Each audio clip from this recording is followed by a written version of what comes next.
আমি চিংড়ি মাছের মালাইকারি বানাবো, তার জন্য নিয়েছি চিংড়ি মাছ। চিংড়ি মাছগুলোকে পরিষ্কার করে নিচ্ছি ভালো করে। এই দেখুন, এভাবে কেটে নেবো এগুলোকে।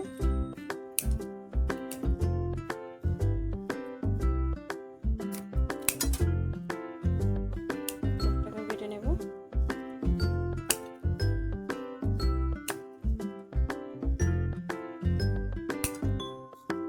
এইভাবে একে একে আমি যে লেজের ধারে আছে দাঁড়ানো, এটাকে কেটে নেবো। এইভাবে একে একে আমি সব চিংড়িগুলোকে কেটে নিচ্ছি। এই দেখুন, আমার পরিষ্কার করা হয়ে গেছে গলদা চিংড়িগুলো। এবারেতে আমি হলুদ দিয়ে দেব মাখানোর জন্য, নুন দেব, আর দেব কাশ্মীরি লঙ্কা গুঁড়ো দিয়ে একদম সুন্দর করে মেখে নেব। তাহলে এগুলো মাখাটাই হচ্ছে সব থেকে আসলে। এইগুলোকে ভালো করে এইভাবে দেখুন পাকে সবকে কেটে দিয়েছি কি সুন্দর করে। এটা মাখানো হয়ে গেলে 5 মিনিটের জন্য আমি রেখে দেবো।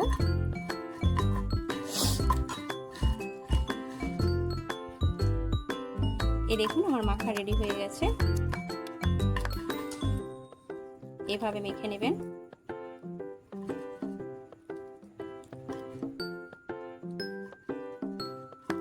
এই দেখুন, আমার মাখানো হয়ে গেছে।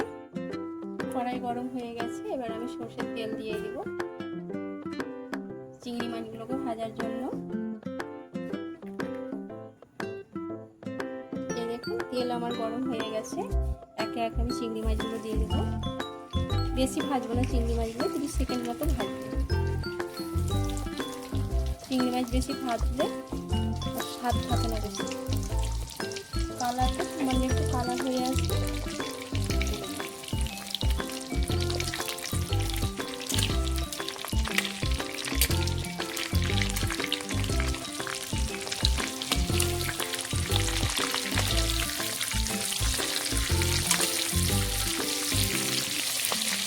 কালার হয়ে এসছে। আমি এবার চিংড়ি মাছটা তুলে নেবো।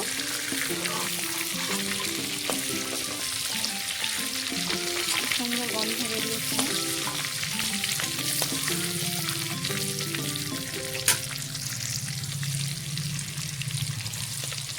30 সেকেন্ডের বেশি ভাজবেন না।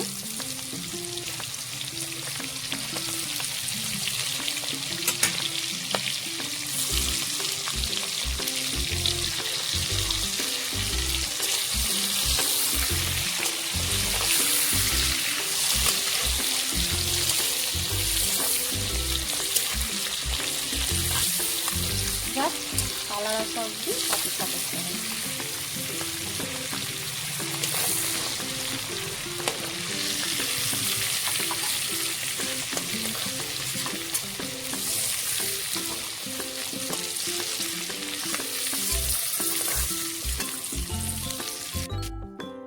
এই দেখুন, চিংড়ি মাছ আমার ভাজা কমপ্লিট হয়ে গেছে। এবার আমি এলাচ, লং আর দারচিনি দিয়ে দিলাম।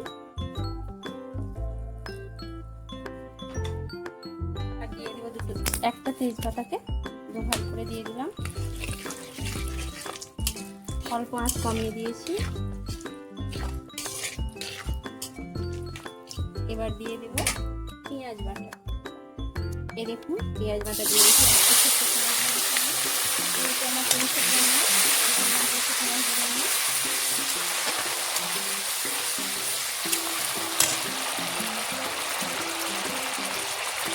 দেবো আদা রসুন বাটা আর কাঁচা লঙ্কা বাটা। অল্প আঁচে সুন্দর করে ভেজে নেব।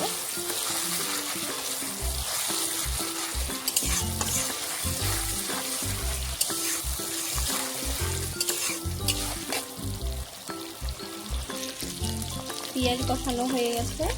এবার আমি দিয়ে দিচ্ছি হলুদ গুঁড়ো। বেশি মশলা লাগবে না, 2-3টে মশলা লাগবে। আর কাশ্মীরি লঙ্কা গুঁড়ো। আর দেবো সামান্য একটু চিলি ফ্লেক্স, মানে ঝাল লঙ্কা সামান্য একটু। আর দেখুন, আগে থেকে আমি মরিচ আর গোলমরিচ হালকা করে ভেজে গুঁড়ো করে রেখেছি, এটা দিয়ে দিলাম।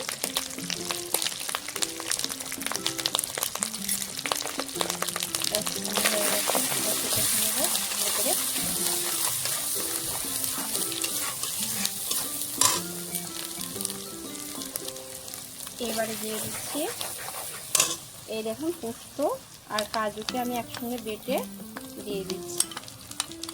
বেটে রেখেছিলাম আগে থেকে, এটা দিয়ে দিলাম। ভালো করে এটা কষে নেব একদম অল্প আঁচে। আর দিয়ে দেবো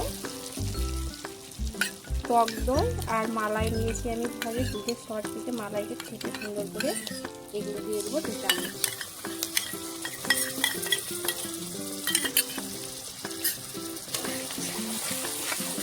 কালার দেখুন কত সুন্দর কালার হচ্ছে।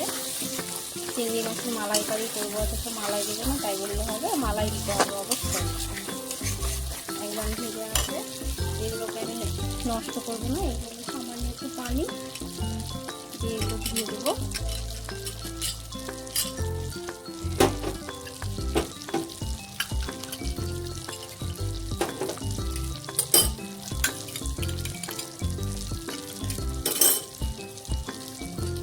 দিয়ে দিলাম কালার, কালার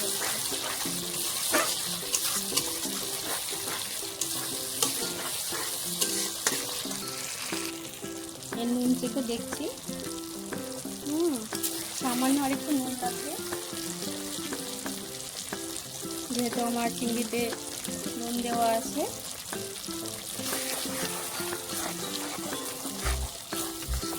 এই দেখুন একদম কষানো হয়ে গেছে। এবার আমি দিয়ে দেবো চিংড়ি মাছগুলো।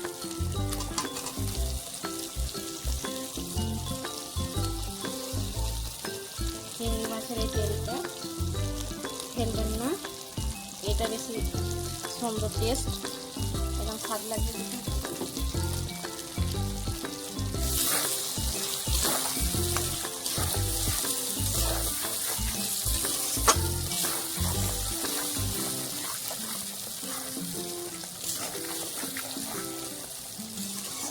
এখানে আপনারা চাইলে কালো সরষা কিংবা হলুদ সরষা ইউজ করতে পারেন। আমি এখানে পোস্ত দিয়েছি আর কাজু দিয়েছি, আর একটা নারকেলকে আমি অর্ধেক দেখুন আমি থেতো করে দুধ বার করে নিয়েছি শিল নোড়াতে। আর চাইলে আপনারা গায়ের দুধও দিতে পারেন, আমি এই দুধ দিয়ে দিচ্ছি নারকেলের, বেশি পরিমাণে বার করে নিয়েছি।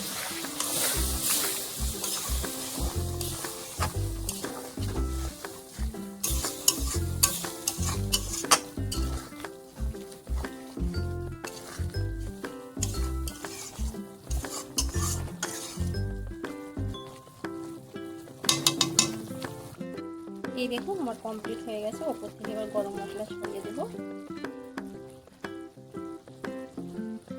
হয়ে গেছে দেখুন কি সুন্দর কালার, কি সুন্দর গন্ধ বেরিয়েছে, একদম সুপার। ওপর থেকে একটু ঘি দিয়ে দেবো আমি।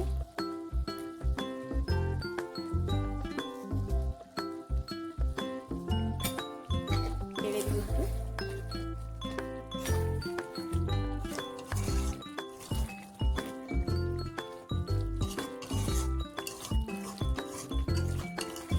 রান্না কমপ্লিট হয়ে গেছে। প্লিজ আপনারা সাবস্ক্রাইব করবেন আর শেয়ার করবেন, ভালো লাগলে কমেন্ট করবেন